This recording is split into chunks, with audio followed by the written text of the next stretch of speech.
hati kita ni perlu bersih. Macam mana nak bersih dalam hati kita ni, dalam hidup kita ni? Dengan cara kita taubat pada Allah. Taubat pada Allah ni dijadikan kelaziman. Tiap-tiap hari ni taubat dalam hidup kita.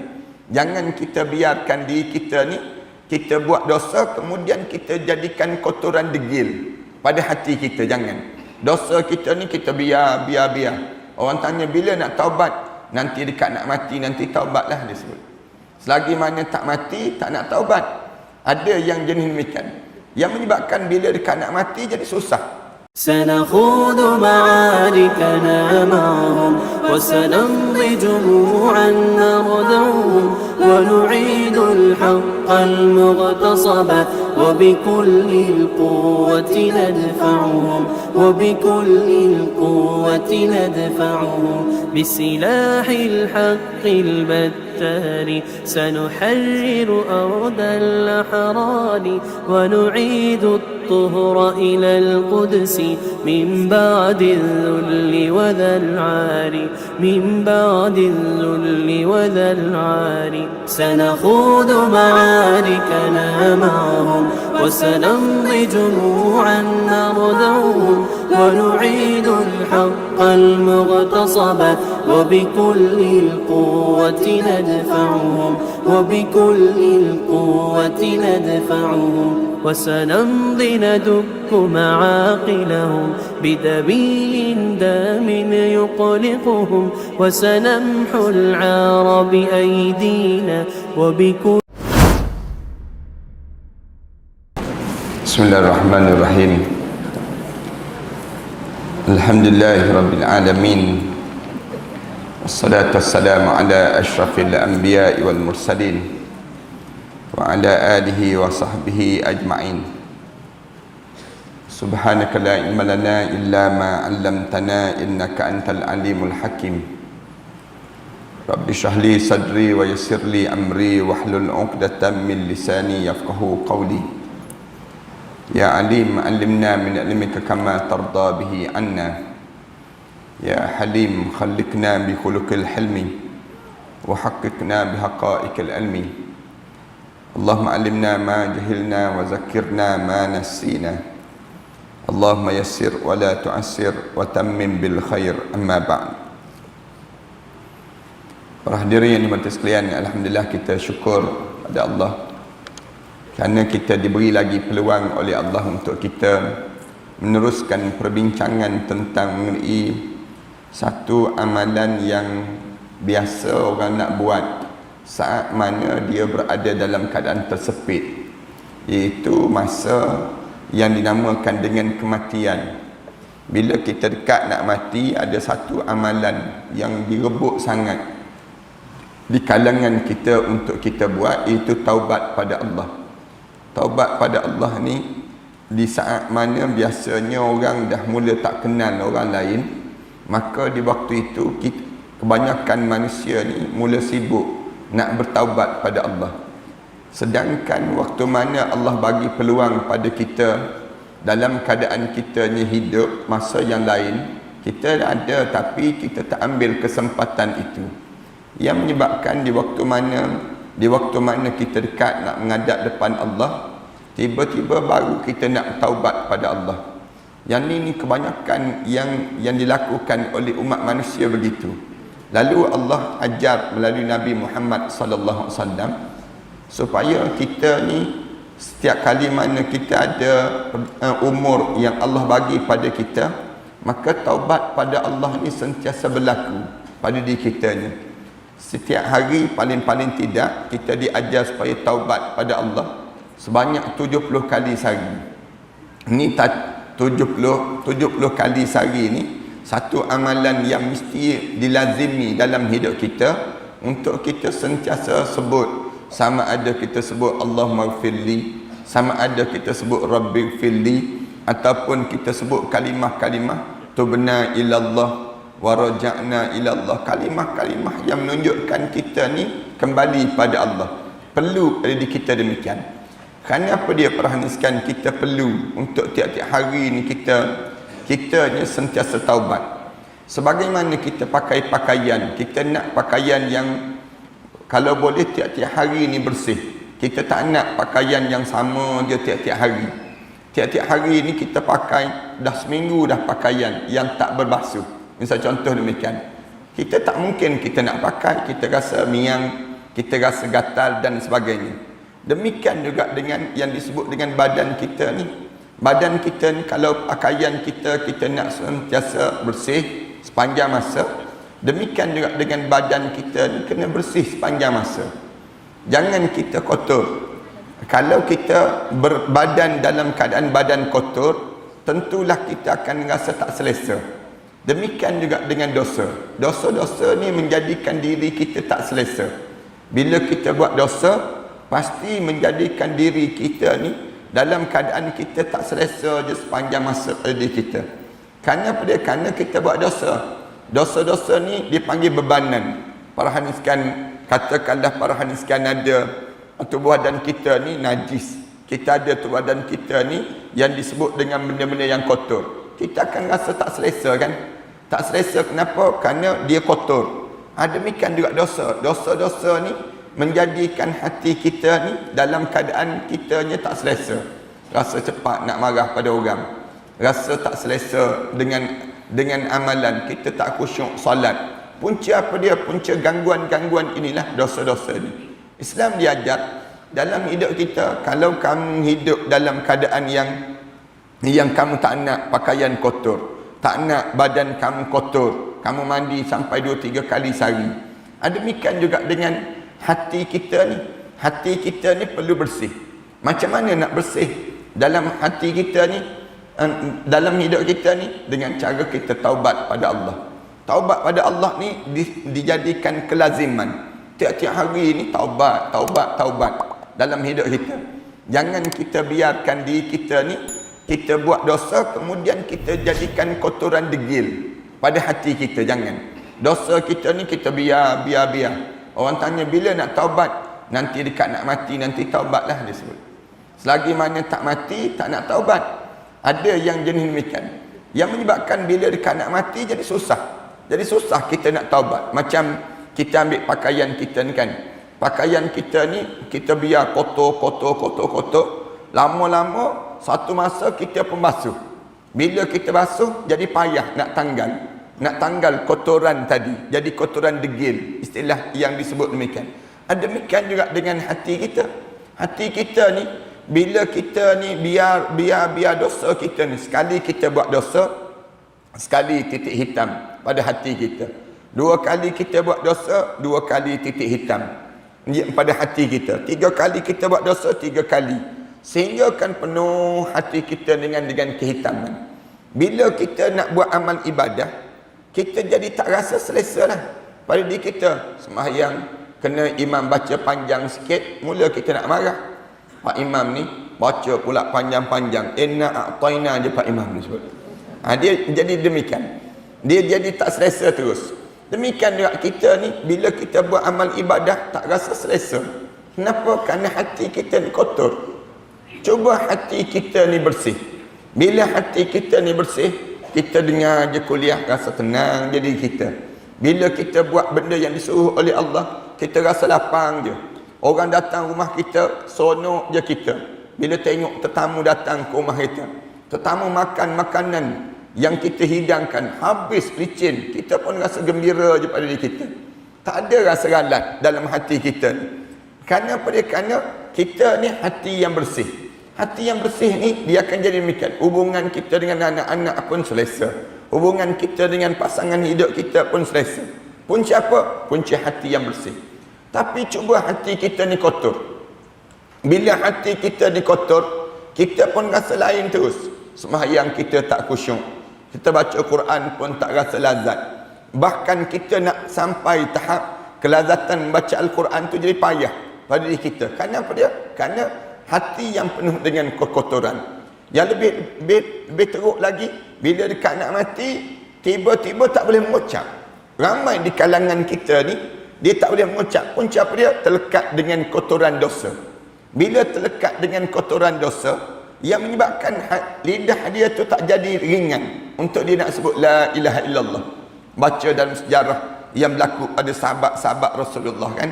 Di antaranya kalau kita baca dalam sejarah yang disebut dalam kitab Tarbiyatul Aulad yang dikarang oleh Allah Nasir Unluan, dicerita tentang Alqamah misal contohnya, cerita yang berlaku pada Alqamah. Walaupun dibincang panjang, ada yang kata cerita ni betul, ada yang kata cerita ni tak betul, tapi ambil pengajaran lah, ambil pengajaran. Alqamah tu waktu mana dekat nak menghadap depan Allah tu tak boleh nak mengucap, padahal Rasulullah dah hantar dah sahabat ajar mengucap, tapi tak boleh juga nak mengucap. Hantar 2-3 orang tak boleh mengucap.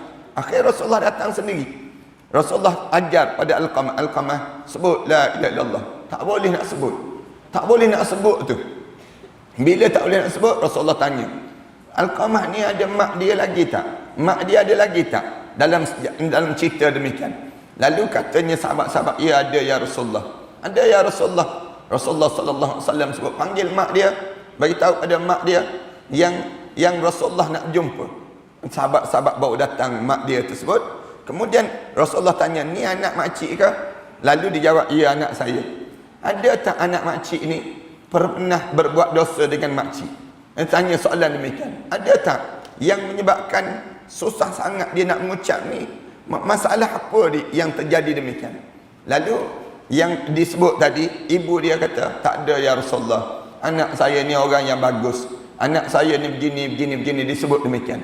Lalu menyebabkan Rasulullah kata, cuba menung betul-betul makcik. Kok ada benda yang tersilap dia buat pada makcik yang menyebabkan makcik tersinggung. Mak dia lama termenung. Ada ya Rasulullah. Sekali ya Rasulullah. Dia pernah sekali bawa balik makanan, dia lalu depan saya, dia bagi makan pada anak isteri dia terlebih dahulu. Sebelum saya makan ya Rasulullah. Lepas pada anak isteri dia makan, baru dia bagi pada saya ya Rasulullah. Rasulullah tanya, makcik terasa hati ke? Katanya makcik tersebut, ya, saya terasa hati ya Rasulullah. Saya terasa ya Rasulullah. Anak saya ni, saya jaga dia, saya begini disebut pada Rasulullah. Tiba-tiba dia dahului isteri dia dibandingkan dengan saya. Didahulukan anak-anak dia dibandingkan dengan saya. Rasulullah sallallahu alaihi wasallam sebut, maafkanlah dia makcik. Maafkanlah anak makcik seorang ni. Maafkan pada dia. Lalu dalam keadaan demikian, makcik tersebut jawab, tidak ya Rasulullah. Dosa ni satu, saya nak tunggu sampai di akhirat nanti. Saya nak tengok macam mana Allah balas pada anak saya. Dia nak sebut demikian. Rasulullah kata, kalau begitu makcik tak maafkan dia, bagi tahu pada sahabat-sahabat, kumpulkan kayu, bakar Alqamah ini sendiri. Ini cerita yang disebut dalam kitab-kitab tersebut. Berdemikian. Cuma dibincangkan oleh di kalangan kita lah. Cerita ni betul ke tak betul, kita serah pada Allah. Yang pentingnya nak sebutnya ambil pengajaran daripada apa yang berlaku. Bila sebut saja begitu, dalam keadaan demikian, kumpul kayu. Siap kumpul kayu, dah api dah besar dah. Rasulullah sallallahu alaihi wasallam suruh angkat Alqamah, campak dalam api itu. Rasulullah sebut demikian. Lalu mak dia bertanya, nak bakar anak saya ya Rasulullah? Depan saya kamu nak bakar? Rasulullah kata, lebih baik dibakar di dunia daripada dibakar di akhirat Allah Subhanahu wa taala nanti. Cara Rasulullah nak gertak, dia panggil. Cara Rasulullah nak didik di kalangan kita begitu. Alim ulama sebut demikian. Lalu diangkat Alqamah. Bila angkat, dia nampak sungguh-sungguh ni nak bakar. Mak dia sebut, saya maafkanlah anak saya ini ya Rasulullah. Saya maafkanlah dia ya Rasulullah. Sebut maaf tu, Rasulullah pergi ajar tu, sebut sahabat-sahabat ajar tu, boleh mengucap terus, la ilaha illallah Muhammadur Rasulullah. Sikit je kan dia buat, singgung hati mak tu. Dengan cara apa dia? Dengan cara bawa makanan lalu depan ibu ni. Yang tu je yang silap ni. Terasa hati ibu. Anak-anak zaman sekarang ni kan, dia singgung hati mak dia jauh lebih daripada itu. Dosa nak sebut, dosa. Bila kita dosa, kita buat dosa, senang ke kita nak mengucap? Susah kita nak mengucap. Tu contoh, banyak lagi contoh-contoh yang lain. Yang berlaku orang yang tak boleh nak menghadap depan Allah dalam keadaan husnul khatimah. Dia jadi su'ul khatimah. Padahal dia ni buat amalan bagus. Malam hari bangun tahajud malam. Siang hari dalam keadaan yang dia ni siang hari dalam keadaan dia ni puasa sunat, rajin buat amalan. Tapi bila tersangkut dengan satu dosa, tak masuk syurga. Tak payah nak masuk syurga. Dalam hadis Rasulullah yang lain, Rasulullah sebut, la yadkhulul jannah man qati'ur rahim. Tak masuk syurga siapa yang mati dalam keadaan dia sedang memutuskan silaturahim. Dia sedang tak tegur siapa di antara satu sama lain. Tak masuk syurga. Rasulullah sallallahu alaihi wasallam sebut demikian. Nak ajar pada kitanya, jaga dalam hidup kita. Jangan biarkan dosa ni menguasai diri. Jangan. Tetapi biar dalam hidup kita ni, belum kita mati ni, selesaikan dahulu masalah-masalah yang tersangkut. Supaya bila kita dekat nak menghadap depan Allah, mudah je kita menghadap depan Allah dalam keadaan husnul khatimah. Bukan tersangkut dengan dosa-dosa tadi yang menyebabkan Islam ajar. Di antara benda yang besar dalam hidup kita buat, kita ni cepat-cepat minta ampun pada Allah terhadap dosa. Dosa ni ada dua. Dosa yang biasa manusia buat. Satu dosa dengan Allah, satu dosa dengan sesama makhluk. Yang ni dosa yang kita kena faham. Dosa yang dengan Allah ni mudah kita minta ampun. Tapi dosa sesama makhluk ni masalah. Kerana perangai manusia ni, dia ada perasaan simpan, menyimpan di dalam. Yang ni yang payah. Dosa dengan makhluk ni tak mudah nak lalui. Kan anda pernah cerita pada jemaah kan, dosa seorang hamba Allah yang dianya termakan buah apple. Makan buah apple tu, yang buah apple yang tenggelam timbul dalam sungai. Dosa dia yang tu je, dosa dia termakan buah apple tersebut. Bila dia makan tu, dia pergi berjumpa, dia cari balik tuan. Jumpa tuan tersebut, tuan kata, saya tak maafkan. Saya tak maaf. Dia kata, saya tengok apple tu hanyut dalam sungai. Tenggelam timbul. Saya terjun, saya ambil. Kemudian saya makan. Maafkanlah saya, disebut. Maafkanlah saya. Katanya tuan tersebut, saya tak maaf. Kecuali saya boleh maaf dengan kamu. Kamu kena kerja dengan saya selama 7 tahun tanpa gaji dan upah. Kalau kita kata apa dia? Melampau orang tua ni kita semua.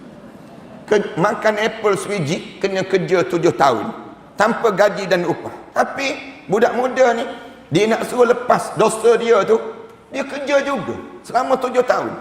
7 tahun bukan sehari dua. Dalam keadaan kerja, selesai kerja tu, dah 7 tahun dah kerja tanpa gaji dan upah di ladang orang tersebut, kerana semata-mata sebiji buah apple yang diceritakan dalam kitab. Bagaimana peristiwa yang berlaku ini. Ini dosa dengan orang.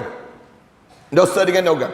Akhir selesai saja, dia pun sebut terus pada tuan dia, saya dah habis dah 7 tahun saya kerja, maafkanlah kesilapan saya makan apple dahulu.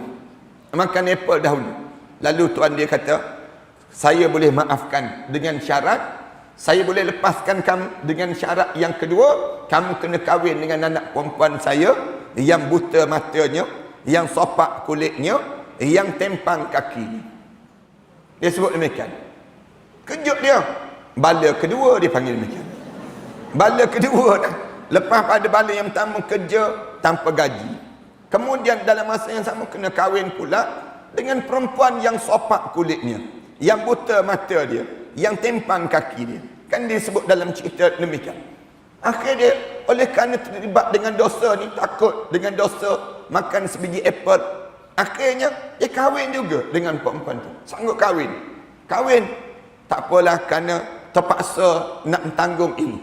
Bila dia kahwin, itu cerita sebaliknya berlaku. Masuk dalam bilik, tengok seorang perempuan yang cantik, yang dalam keadaan perempuan tu memang dalam keadaan sesempurna perempuan. Terkejut dia, tergamam dia. Keluar balik daripada bilik tersebut. Silap masuk bilik kot dia panggil. Kerana yang diberitahu kahwin dengan orang yang tempang. Kemudian kahwin dengan kulit yang sopak. Kemudian yang dia pula buta mata. Ni celik, kemudian cantik, kemudian nampak boleh berjalan dengan elok. Bagi tahu pada yang disebut dengan orang tua tadi. Panggil ayah lah lepas kahwin kan. Dia tak panggil dah pakciknya. Sebut ayah tu, dia kata saya kena kahwin dengan orang yang buta mata, kemudian tempang kaki, sopak kulitnya. Tapi saya masuk bilik tadi, perempuan yang cantik. Apa benda tu? Kenapa begitu disebut demikian. Saya diberitahu kena kahwin dengan yang orang yang cacat. Tiba-tiba dapat yang sesempurna ini. Lalu dijawab terus oleh orang tua tadi, itu anak saya yang kamu kahwin tu buta mata kerana dia tak pernah pandang orang lain atas dunia ni, kecuali dia hanya memandang wajah aku seorang saja atas dunia.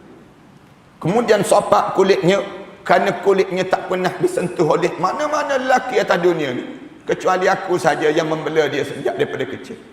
Tempang kakinya, kerana dia tak pernah berjalan ke tempat lain, kecuali rumah ni dengan kat bawah tu sikit disebut. Allah tak jumpa dah kita perempuan zaman sekarang. Mana ada perempuan yang tak pernah pergi ke Giant, senang itu. Nak sebutnya, mana ada orang yang hidup dia dalam keadaan begitu. Nak sebutnya, hidup kita ni bila ada dosa, dia menjadi gangguan hidup seorang. Siapa-siapa yang buat dosa, mesti dia akan terganggu. Di antara ganggu pada kita dekat nak mati. Satu, Islam ajar hidup ni sentiasa taubat, sentiasa bertaubat. Taubat ni menjadi kelaziman. Ini menjadi tajuk yang besar yang kita belajar pada pengajian sebelum daripada ini. Nak suruh, kalau kamu mati, jangan kamu mati bawa dosa, tetapi mati kita mesti bawa pahala. Jangan kita mati di saat mana kita kata, biarlah dosa-dosa ni, biar banyak pun tak apalah. Kita jangan jadi demikian. Bila kita nak menghadap depan Allah, biar sesuci-suci dan sebersih-bersihnya kita, sebagaimana kita datang dalam keadaan bersih, dan kita kena balik pada Allah dalam keadaan bersih. Jangan kita datang dalam keadaan bersih, datang dahulu kan dalam keadaan mauludun yuladu alal fitrah, lahir dalam keadaan suci je kita. Orang semua nak cium kita kan. Cuba tengok bayi-bayi kan. Bayi-bayi tu kalau berjumpa dengan siapa pun, semua orang geram dengan kita. Geram dengan kita, cuik pipi kanan, cuik pipi kiri, cium kanan, cium kiri kita, sampai lemas kita waktu mana kita bayi dahulu. Orang cium kita. Kita tua-tua ni tak ada siapa dah nak geram dengan kita kan. Orang tengok muka kita pun menyampah je. Kenapa banyak dosa lah tu dia panggil. Bila kita banyak dosa, orang akan jadi rasa tak selesa je dengan kita. Bila jadi demikian dalam hidup kita, kalau kita orang yang bersih dosa, tak ada apa-apa. Para haniskan tengok kan. Para haniskan dengan pasangan para haniskan. Bila kita tak buat dosa dengan pasangan hidup, rasa nak dekat je dengan pasangan kita, rasa nak rapat je kita. Kenapa? Kerana kita tak ada dosa. Cuba kita buat dosa, cakap kasar dengan pasangan kita, mencakap dalam keadaan sumpah menyumpah di antara satu sama lain. Ada kita nak dekat? Tentu tak ada orang nak dekat. Pasangan hidup kita pun tak nak dekat dengan diri kita, apatah lagi orang lain. Demikianlah dalam perjalanan hidup kita ni, nak suruh kita dekat dengan Allah, jangan banyak dosa, jangan buat dosa. Bersihkan diri kita ni daripada dosa-dosa. Dosa ni akan terjadi dalam hidup. Saya sebut banyak kali kan, kita ni, dosa kita ni mudah je terjadi, mudah je buat. Kerana kita ni payah nak tutup ruang untuk orang nak buat dosa. Dada kita, tubuh badan kita ni senang sangat masuk syaitan. Masuk syaitan. Kalau syaitan tak masuk, hawa nafsu menguasai diri. Hawa nafsu kita ni senang ke nak kawal? Susah. Nak kawal nafsu ni susah. Bila nak kawal nafsu ni, Islam suruh jaga betul-betul. Kerana nafsu kamu ni, dia senang kamu terbuat dosa dengan nafsu. Sebab tu Islam suruh nafsu jadi nafsu mutmainnah. Jiwa kamu jangan bagi ruang untuk syaitan masuk. Syaitan bila dia masuk, dia akan ganggu terus diri kamu, dia akan rosakkan diri kamu. Sebab tu Islam suruh jaga hati, jangan bagi ruang syaitan masuk. Kita baca dalam kitab kan, dalam kitab Dr. Fathi Yakan, dalam kitab Apa Erti Saya Mengenal Islam, dia sebut ada 10 pintu yang biasa syaitan masuk dalam tubuh badan kita. Jangan buka pintu ni. Kalau kita terbuka pintu ni, syaitan senang masuk. Yang menyebabkan kita ni buat dosa terus. Pintu tamak, syaitan masuk. Dia sebut pintu cintakan dunia, syaitan masuk. Pintu marah, syaitan masuk. Syaitan ni dia masuk melalui pintu-pintu tersebut. Pintu ni kita tutup. Islam suruh tutup awal-awal. Ada lebih kurang 10. Anda tak ingatlah semua 10 tersebut. Jemaah sekalian buka balik kitab tersebut. Nanti jemaah boleh nampak apa dia pintu-pintu yang sering kali syaitan masuk dalam tubuh badan kita ini sendiri. Islam suruh tutup. Kalau kita tak tutup, syaitan tu masuk. Bila masuk, kita buat dosa terus. Dosa bukan dosa luar, dosa dalam. Dosa dalam ni kan orang kita senang nak buat. Kita ni senang je nak buat dosa dalam kan. Dosa apa dia? Dosa prasangka. Dosa prasangka. Tengok je jam, ustaz ni tak datang ni hari ni. Nak sebutnya demikian. Senang je kita kan. Ustaz ni lambat je memanjang. Dalam diri kita. Dosa kita nak buat kan. Senang je kita nak buat dosa. Kita bangun tidur. Tengok pasangan hidup kita. Hidup lagi orang tua ni kita. Dalam hati tak sebut pun kat luar. Tapi hati kita ni mari datang terdetik. Zup sekali syaitan masuk. Sekejap je. Sekali imbas je. Zup sekali itu. Yang menyebabkan Islam kata, kamu buat dosa. Kamu buat dosa. Nak buat macam mana ni? Taubatlah. Sebab tu kita diajar sebelum kita nak tidur malam sebut subhanakallahumma wa bihamdika asyhadu an la ilaha illa anta astaghfiruka wa atubu ilaik. Tiap-tiap hari tu sebelum nak tidur malam tu ni dipanggil kafarah terhadap dosa kita nya. Islam ajar supaya mulut kita ni sebut subhanakallahumma wa bihamdika asyhadu an la ilaha illa anta astaghfiruka wa atubu ilaik. Ini kalimah yang dipanggil kafarah. Kalau kita duduk dengan suami kita, duduk dengan isteri kita, duduk dengan anak-anak pasangan hidup kita, bila dah habis dah kita borak cakap, hujung tu sebut subhanakallahumma wa bihamdika asyhadu an la ilaha illa anta astaghfiruka wa atubu ilaik. Itu cara demikian. Hujung tu aku bertaubat pada kamu ya Allah. Aku bertaubat pada kamu ya Allah. Gugur segala dosa-dosa seharian yang kita lakukan pada hari tersebut. Ini banyak cara lah. Allah ajar pada kita ni nak gugurkan dosa dalam hidup kita ni, nak buang dosa ni, kita apa dia? Duduk majlis ilmu, jalan majlis ilmu. Ini nak sebutnya gugur dosa. Gugur dosa. Tiap langkah kita berjalan tu semuanya menjadikan gugur dosa-dosa kita, menaikkan kedudukan kita di sisi Allah. Itu kelebihan bagi orang yang kadang-kadang kan anda tengok ibu-ibu parking jauh kereta. Parking jauh tu. Tapi jangan pula parking jauh ni orang tanya kenapa? Dosa banyak Ustaz. Anda sebut demikian. Dosa banyak tu parking jauh tu nak suruh gugur dosa-dosa. Bukan begitu, tapi nak sebutnya pada kita bila kita kena berjalan jauh, jalan tu jangan kita mengeluh. Jangan kita rasa sedih. Jangan. Kita kena ingat gugur dosa-dosaku yang aku lakukan sebelum daripada ni. Ini menjadikan satu semangat dalam jiwa kita. Tidak rasa kita rasa galak. Jangan sampai peringkat kita dah kena parking. Anda tengok parking ibu-ibu jauh-jauh tu. Jadi kita lemah semangat. Lepas pada ni, taubat lahum aku tak nak datang. Kenapa kena parking jauh-jauh? Dia jadi demikian. Tak. Tapi kita ni rasa dalam hidup kita, aku ni gugur dosa-dosa. Dosa-dosa yang aku buat ni, mudah-mudahan Allah ampun dan aku semakin dekat dengan Allah SWT. Itu cara demikian. Ni mukaddimah ni panjang sangat. Mukaddimah terhadap tajuk yang kita bincang ni taubat ini, sehingga kan tuan kitab ni bawa ayat-ayat yang menunjukkan bagaimana pentingnya taubat. Sampailah ayat surah An-Nisa yang kita baca pada muka surat 76 tu kan. Ayat innamat taubatu 'ala Allahi lil ladzina ya'maluna su'a bi jahalah. Allah sesungguhnya taubat yang diterima di sisi Allah hanyalah layak bagi mereka yang melakukan kejahatan kerana apa dia?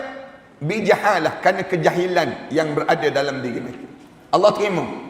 Kalau dia taubat tu kerana apa dia? Aku tak tahu ya Allah. Yang menyebabkan aku ni, yang menyebabkan aku terbuat dosa ni. Lalu Allah akan terima. Allah ampunkan. Allah tak ambil kira terhadap kejahilan.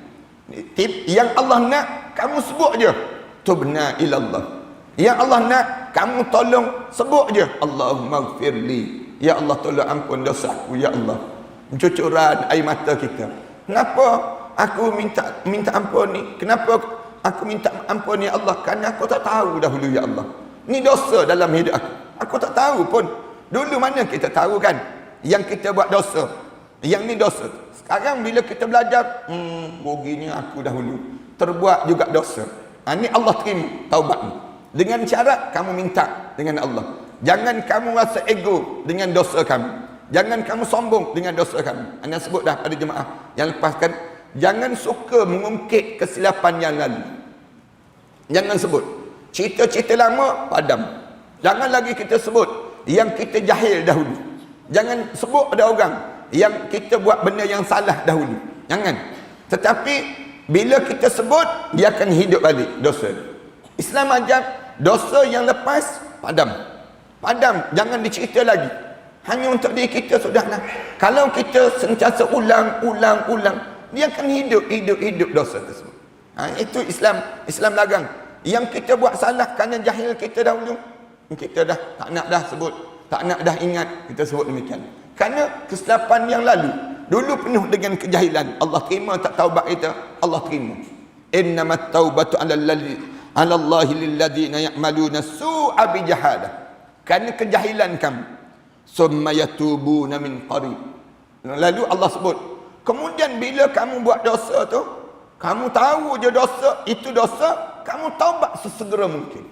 Summa yatubuna min qarib. Oleh kerana kamu tahu, sekarang kita baru tahu. Dulu kita tak tahu kan, kita buat dosa. Kita buat dosa adalah dosa mengumpat, dosa kita apa dia? Membuka aurat, dosa kita tertinggal solat. Ada orang zaman dahulu, orang perempuan kan, bila dia kering, darah kotor dia biar je tu, tak nak mandi lagi. Orang tanya kenapa tak nak mandi lagi? Nanti kan kena solat pula kalau mandi dia sebut. Yang menyebabkan dia pun tak mandi. Ada orang perempuan yang demikian. Ada yang dulu kita darah kotor, kemudian tak puasa dalam bulan Ramadan. Kita pun biar, tak bayar kita ni. Tak bayar ni sampai bertahun-tahun. Sekarang baru tahu. Oh, kena bayar, kita sebut demikian. Kena bayar maksudnya kena qada balik puasa yang kita tinggal. Ingat ke bila dah bayar duit, tak payah dah kita kena puasa. Dia sebut demikian. Tahu-tahu kena puasa juga ya. Jadi nak tak nak, dia baru tahu, dia pun cepat-cepat taubat. Allah terima ke taubat dia. Summa yatubuna min qarib. Dia cepat-cepat taubat. Dalam keadaan itu, fa ulaika yatubullahu alaihim. Allah terima taubat kamu. Allah pemurahnya Allah. Fa ulaika yatubullahu alaihim wa kana Allahu aliman hakiman. Sesungguhnya Allah ni Maha mengetahui dan juga Maha bijaksana. Ayat ni. Ibnu Abbas radhiyallahu anhu dan As-Suddi berkata, makna perkataan min qarib adalah sebelum datang penyakit dan juga kematian. Yang dimaksudkan dengan ayat min qarib tu, summa yatubuna min qarib tu, maknanya apa dia? Sebelum kamu kena penyakit. Tu yang pertama. Penyakit. Maknanya kamu taubat tu bila? Dah kamu kena penyakit baru kamu nak taubat. Tu payah sikitlah. Katanya ulama'nya demikian. Kamu ni belum kamu kena penyakit. Kamu taubat. Minta ampun pada Allah. Dosa kamu buat ni. Dosa minum arak, dosa zina, dosa menipu, dosa yang banyak ni. Belum kamu kena penyakit, kamu taubat. Yang tu yang terbaik dalam hidup kamu. Yang pertama. Kemudian yang kedua apa dia? Sebelum kamu mati. Dua ni. Makna min qarib, sebelum kamu mati. Kalau dah mati, baru nak taubat, tak boleh. Tak diterima di sisi Allah. Nak hidup ni, belum kamu mati, kamu taubat. Taubat sepanjang masa. Ya Allah, tolong ampun dosa aku, ya Allah. Tolong ampun dosa aku. Duduk seorang-seorang ni, angkat tangan tu, menggigil-gigil tangan. Ataupun senyap je. Menung je, banyaknya dosa aku, ya Allah. Banyaknya. Nak sebut, tak tersebut, ya Allah. Mengalir mata kita. Aku ni buat gini, ya Allah. Dalam hidup. Allah terima ke taubat kita? Allah terima. Cuma kita jangan timbulkan keraguan dalam hati kita. Jangan ada pada diri kita ni teragak-agak dalam hati kita ni. Syaitan ni diganggu. Allah tak terima taubat kamu tu. Allah tak terima tu. Tapi kita pula kena ingat yang disebut oleh Allah. Allah sebut apa dia? Allah terima taubat kamu. Kamu buat dosa banyak mana pun, selagi mana kamu tak ada penyakit, tak sampai penyakit, ataupun selagi mana kamu tak sampai ke saat kematian, Allah terima taubat. Mintalah ampun pada Allah. Allah ni Wa kana Allahu aliman hakimah. Allah ni maha mengetahui dan juga maha bijaksana. Jadi kamu jangan terganggu dalam hidup kamu dengan dosa-dosa yang lalu. Jangan sampai peringkat bila kamu dah taubat, kamu datang lagi igawan, gangguan dalam diri kamu. Jangan demikian. Kerana yang igawan yang menghantui diri kita ni, siapa yang ganggu? Syaitan. Syaitan dia suka ganggu sangat di kalangan kita. Oleh demikian, kita ni bila taubat pada Allah, terima. Ya Allah dah terima dah taubat tersebut. Dah minta ampun. Ni cara yang diajar dalam agama. Jangan kita ni timbul ragu-ragu terhadap amalan yang kita kerjakan itu. Nanti akan jadi was-was dalam hidup. Kan ramai kan orang balik Mekah, dia buat haji. Dah buat haji dah, balik-balik dia kata, haji saya tak sempurna Ustaz. Saya nak pergi sekali lagi lah Ustaz. Ragu-ragu dia panggil macam. Ni kebanyakan jadi demikian. Kita dah buat dah amalan, dah siap amalan, dah cukup sempurna dah. Jangan kita ni pula datang benda-benda demikian. Syaitan ni dia suka buat demikian. Orang yang dah kita dah taubat dah. Dah lah. Kita dah taubat tu jangan kita sebut lagi. Jangan kita ragu-ragu lagi. Kita kena letak Allah dah terima dah taubat aku. Bila Allah dah terima taubat aku, kita mesti bergerak jalan ke depan. Tak fikir lagi yang lepas-lepas dalam hidup kita. Jangan dihantui dengan cerita-cerita lama dalam hidup kita yang menyebabkan kita rasa bersalah sepanjang masa, sehingga kan tak buat kerja lain dalam hidup. Punca apa dia? Kerana dihantui dengan yang perasaan-perasaan lalu yang sering kali mengganggu dalam hidup seseorang.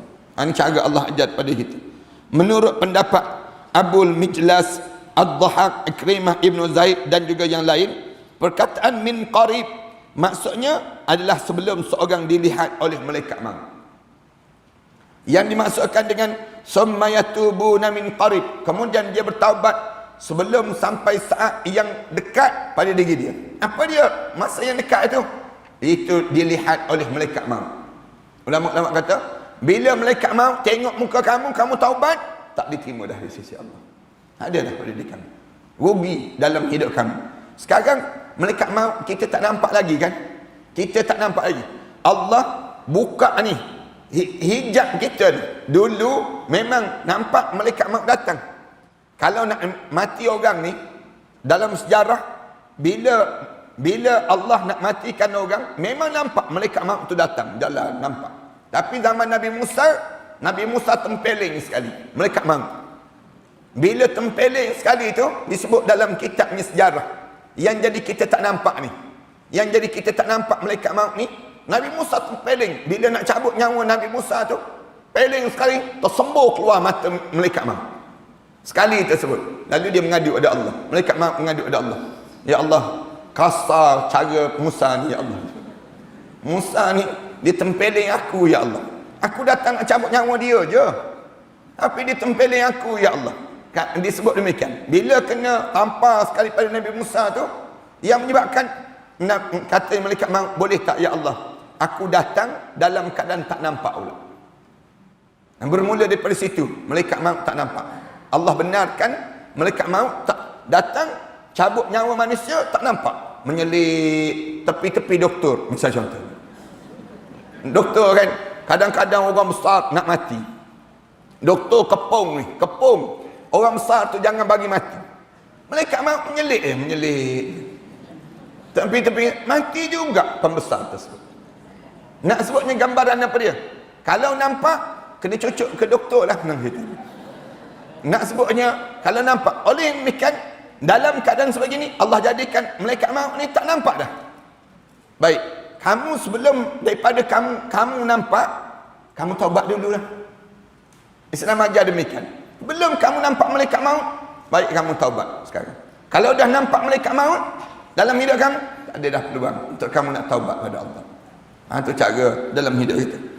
Tengok nak malaikat maut tu, Rasulullah kata, pada nampak malaikat maut je, mati terus manusia. Tak sempat nak cabut lagi. Tengok malaikat maut tu, tak ada dah, tak ada perasaan terus lah. Dan waktu mana hijab mata dibuka tu, dia jadi pucat, takut, gerun, tak tahu nak sebut, bercampur bau dalam perasaan kita. Siapa saja yang kena sakarat, Dia jadi satu benda yang tak pernah dirasai dalam hidup. Bercampur-campur. Orang mukmin dia bercampur. Takut ada, gembira ada. Dia campur dalam perasaan kita ni bercampur. Macam mana bercampur? Perasaan yang bercampur bau. Saat mana nak mati, kita takut ada, takut. Kemudian rasa saat mana nak mati ni gembira pun ada. Orang mukmin suka nak berjumpa dengan Allah, takut dengan azab Allah pada diri dia. Campur bau. Waktu tu sakit pun ada, campur semua dalam diri kita. Waktu inilah yang menyebabkan Allah ajar kamu minta ampun dahulu sebelum kamu menghadap di hadapan Allah. Jangan sombong dalam hidup. Orang kita ni sombong. Sombong apa dia? Sombong dia kata, saya tak ada dosa, Ustaz. Saya mana ada dosa dengan Allah? Yang tu yang saya tak minta ampun tu. Ni orang yang kata dia tak ada dosa, dia seorang pendosa. Dia memang dosa di saat mana dia kata tak ada dosa. Dalam hidup kita ni, akui je lah. Tak kira siapa pun kita, raja ke kita, ustaz ke kita, yang berhormatkah kita, ataupun Datuk Tan Sri dan sebagainya, kamu seorang pendosa. Kita kena mengakui pada diri kita. Dalam hidup kita ni kita buat dosa. Bila kita buat dosa, satu jalan dia Allah buka. Apa dia? Taubat. Kembali pada Allah Subhanahu Wa Taala. Tuan nak sebut pada jemaah kan, macam puak-puak LGBT minta hak mereka tersebut. Puak-puak LGBT kita kata tak ada hak. LGBT ni tak ada hak. Dan dia tak berhak dilayan oleh mana-mana menteri ataupun mana-mana yang berhormat, mana-mana ustaz tak berhak. Ustaz-ustaz jangan layan LGBT. Jangan layan begitu. Hak dia ada satu je, LGBT ni ada. Hak dia kamu kena bertaubat pada Allah. Hak kamu bertaubat pada Allah. Tak perlu nak disantuni.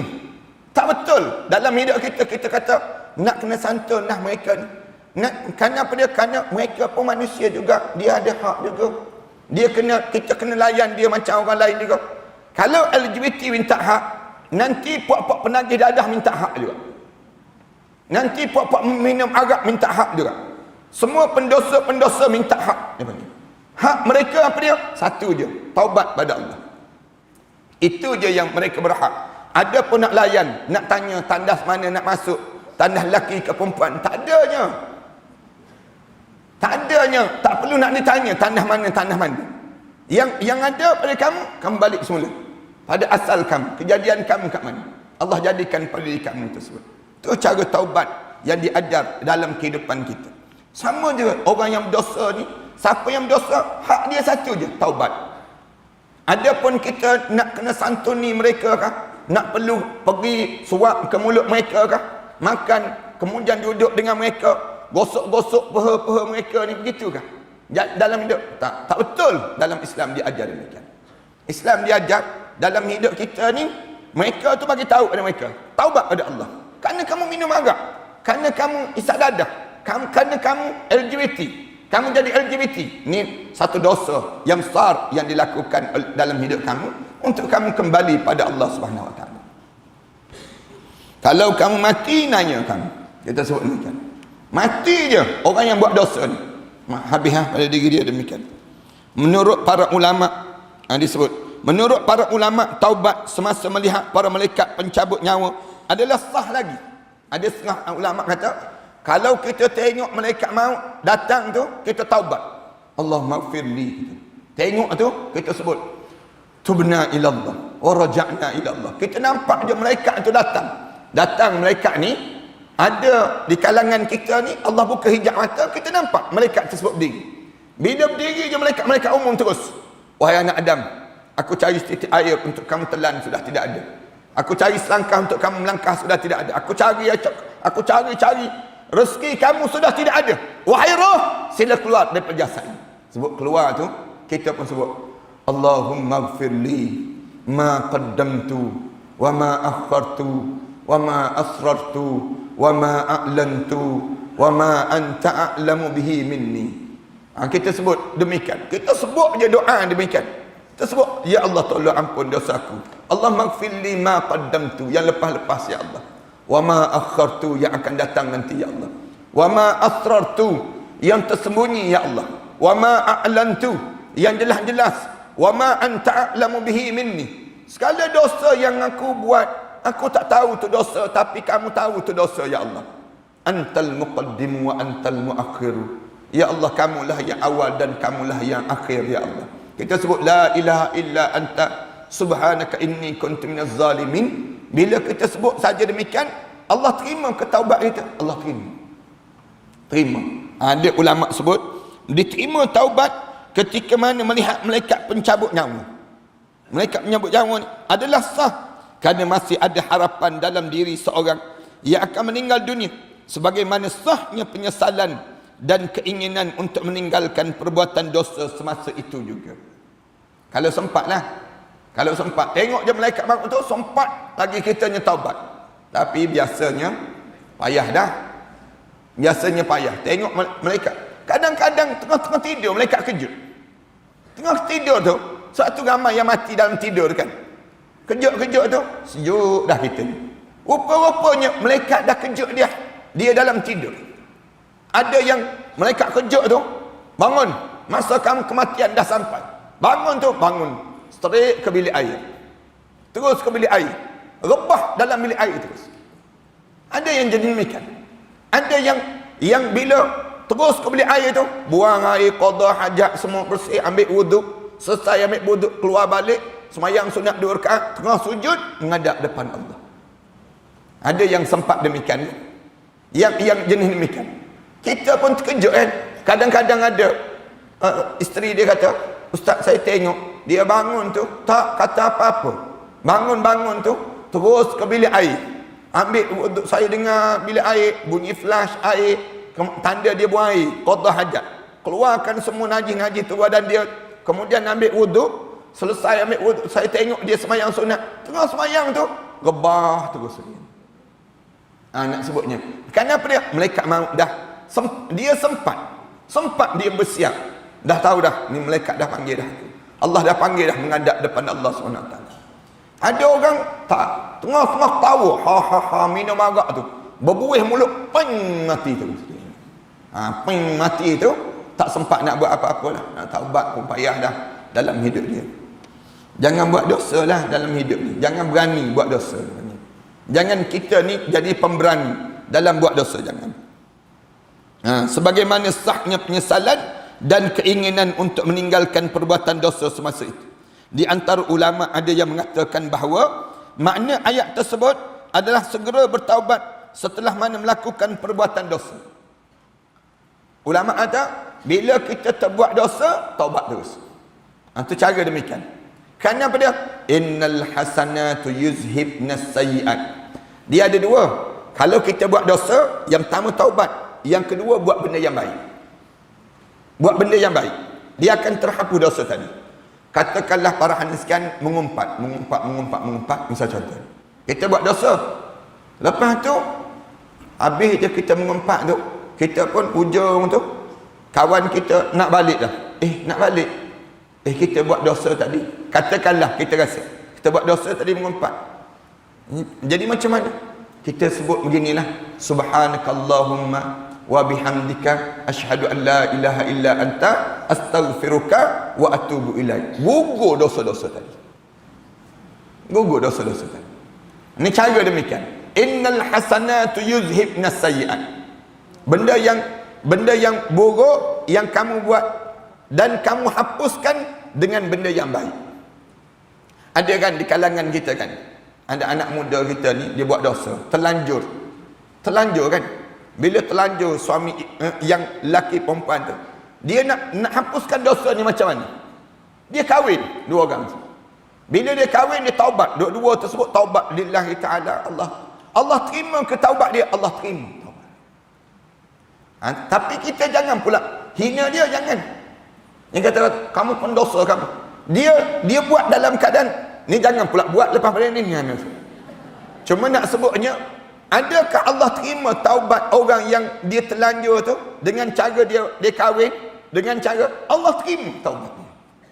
Allah terima taubat dia. Satu, cuma nak sebutnya keturunan kamu ni tak elok lah. Kerana kamu dapat orang yang sama-sama jahat. Sebab Allah dah ajar dah orang yang baik untuk orang yang baik. Allah jadikan demikian. Bila kamu oh jahat, kamu akan dapat pasangan hidup yang jahat. Dalam hidup kita ni, kita diajar supaya apa dia? Kita tersalah buat. Kita ni kan, ada yang tanya pada anak, dia kata, Ustaz, saya dulu berkawan dengan kawan-kawan. Saya tengok pemadam dia tu cantik, saya ambil pemadam dia, Ustaz. Saya ambil pemadam dia, saya letak dalam pencil box saya. Saya ambil.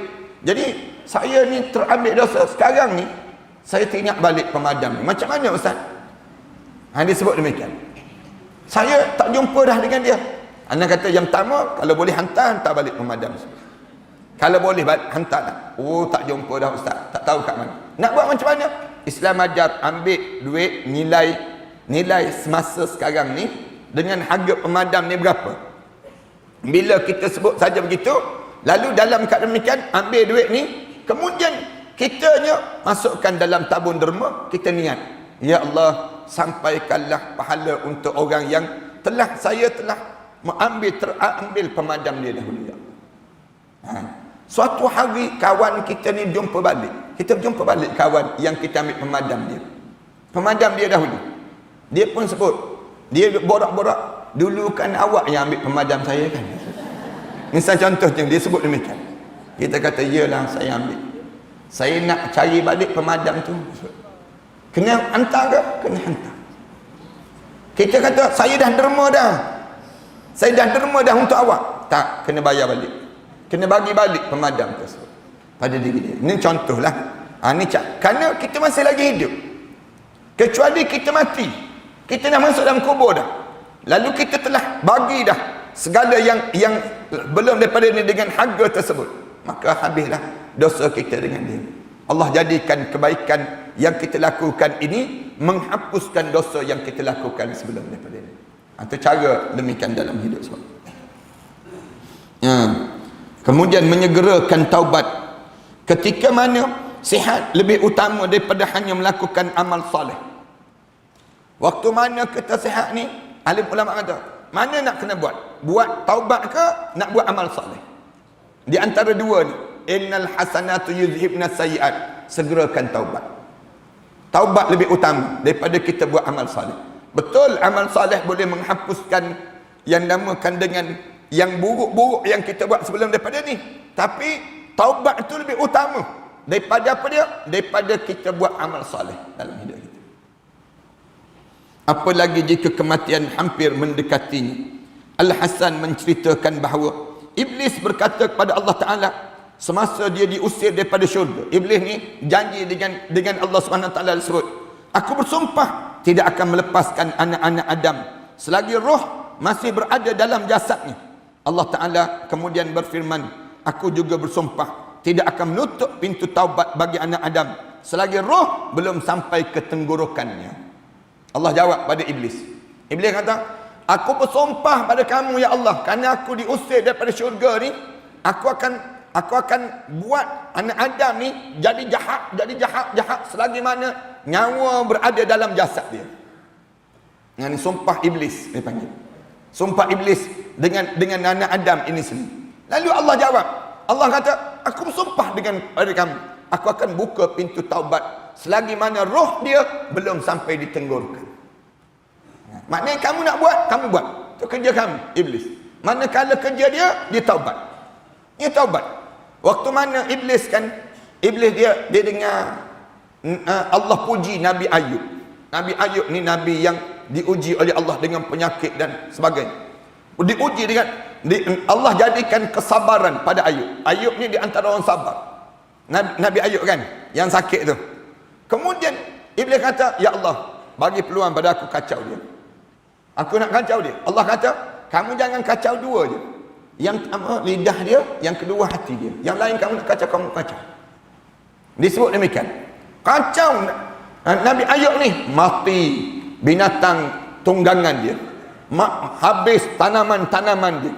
Kemudian sampai peringkat kemudian badan dia ni sakit, penyakit yang banyak semuanya. Kemudian keluar ulat-ulat. Ulat-ulat ni keluar tu badan. Nak sebutnya sakit Nabi Ayub AS. Isteri dia pun minta seorang-seorang minta cerai. Seorang-seorang minta cerai. Akhirnya tinggal seorang saja. Isteri Nabi Ayub ni sendiri. Dalam keadaan sebegitu, nak sebut Nabi Ayub AS bila isteri yang seorang ni sebut, dia kata, Dia sebut pada Nabi Ayub. Dia kata apa dia? Doalah pada Allah. Kan kamu ni seorang Nabi. Kenapa kamu tak nak doa pada Allah? Nabi Ayub AS tanya balik. Berapa lama dah aku sakit? Isteri dia jawab, 12 tahun dah sakit. Lalu Nabi Ayub tanya balik, berapa lama aku sihat? Isteri dia kata, jauh lebih banyak daripada 12 tahun tadi. Nabi Ayub kata apa dia? Aku malu dengan Allah. Nak mengadu pada Allah. Baru 12 tahun sakit dibandingkan dengan nikmat yang banyak yang Allah bagi ini. Lalu terjaga lidah dia tu. Iblis ni tak boleh nak kacau. Lidah dan hati dia tu Allah jaga. Demikian. Yang menyebabkan tak boleh nak rasuk. Demikian dalam jasad kita. Jasad kita ni, Iblis sebut, dia kata, aku akan kacauan Adam ni sampai selagi mana roh dia dalam jasad dia. Aku akan kacau. Lalu Allah kata, aku buka segala pintu taubat selagi mana roh dia belum sampai di tenggorokan. Maknanya, kalau kita nampak je malaikat maut datang nak cabut nyawa kita, di hujung kaki itu, tengah cabut hujung kaki itu, boleh taubat lagi ke? Boleh. Boleh lagi. Sebut Allahumma firli, ya Allah ampun dosaku ya Allah. Rabbi inni zalamtu nafsi, ya Allah aku buat dosa pada diri aku ya Allah. Zalim pada diri aku ya Allah. Ibu-ibu ingatlah, ayah-ayah ingat, di saat mana roh kita di hujung kaki itu, jangan berhenti sebut. Jangan berhenti sebut apa dia? Rabbi inni zalamtu nafsi faghfirli fa innahu la yaghfiru dzunuba illa anta. Itu kalimah demikian. Ataupun la ilaha illallah, la ilaha illallahul halimul karim. Kita ulang yang demikian. La ilaha illallahul halimul karim. Hujung kaki itu, roh sampai di hujung kaki itu, kita ni berada di hujung kaki, start nak disentak naik itu, kitanya sebut terus la ilaha illallahul halimul karim. La ilaha illallahul azizul hakim. La ilaha illallahul azizul hakim. Ulang dan ulang kalimah-kalimah demikian bila menghadap depan Allah Subhanahu wa taala.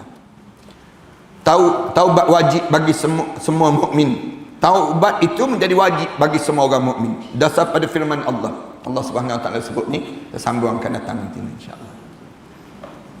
Sallallahu ala Muhammad wa ala alihi wasallam. Walhamdulillahirabbil alamin. Bismillahirrahmanirrahim. Alhamdulillahirabbil alamin. Wassalatu wassalamu ala asyrafil anbiya'i wal mursalin wa ala alihi wa sahbihi ajma'in. Allahumma ighfir dhunubana wa liwalidina warhamhuma kama rabbayna shaghira wa li jami'il muslimina wal muslimat wal mu'minina wal mu'minat al ahya'i minhum wal amwat.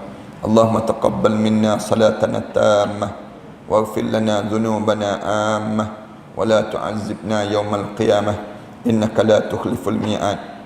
Allahumma yassir awladana fi imtihanihim khususah ila Siti Khawlah Aqilah. Allahumma yassir laha wa la tu'assirha wa tammimha bil khair. Allahumma shfi mardana wa mardal muslimin khususan ila Siti Khawlah Aqilah wa Muhammad Yusuf binti Minah wa Junaidah binti Haji Taha. Allahumma shfi mardah. Allahumma syafi anta syafi la yughadiru saqama. Rabbana alayka tawakkalna wa ilayka anabna wa ilaykal masir.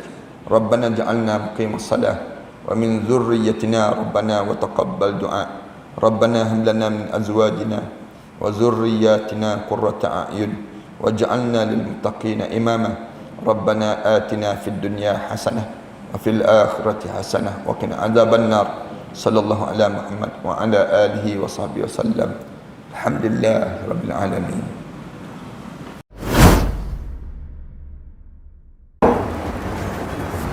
Assalamualaikum warahmatullahi taala wabarakatuh. Alhamdulillah wassalatu wassalamu ala Rasulillah wa ala alihi wa man walah wa ba'd. Sahabat-sahabat sekalian, bangunan yang saya berada ini merupakan bangunan yang kita bercadang untuk mewakafkan, dan kita beli dan kita wakafkan. Sejumlah lebih kurang 5 juta kita perlukan, 3 blok terhadap kawasan ini. 3 blok ini kita telah bersedia untuk membayarnya setelah mana 3 bulan yang akan datang nanti. Saya mencari seramai lebih kurang 1000 orang para pewakaf yang berjumlah sebanyak 5,000 setiap seorang. Hubungi talian ini dan setiap nama itu kita akan letakkan di bawah nama-nama Allah. Kemudian kita akan tampalkan di dinding terhadap bangunan ini, dijadikan untuk kemudahan bagi siapa yang berniat untuk mewakafkan bangunan ini. Tuan-tuan jangan risau. Selama mana ada bangunan ini, selama itulah pahala kita akan berpanjangan dan berpanjangan. Ambillah kesempatan di saat mana kita mempunyai peluang yang Allah bagi pada diri kita ini untuk sama-sama kita menyuburkan dan mewangikan kubur-kubur arwah-arwah ayah kita, arwah ibu kita, arwah-arwah yang telah meninggal dunia. Dan tak lupa kita pun bakal arwah yang kita akan mewakafkan bangunan ini, pahala-pahala akan berpanjangan dan berterusan.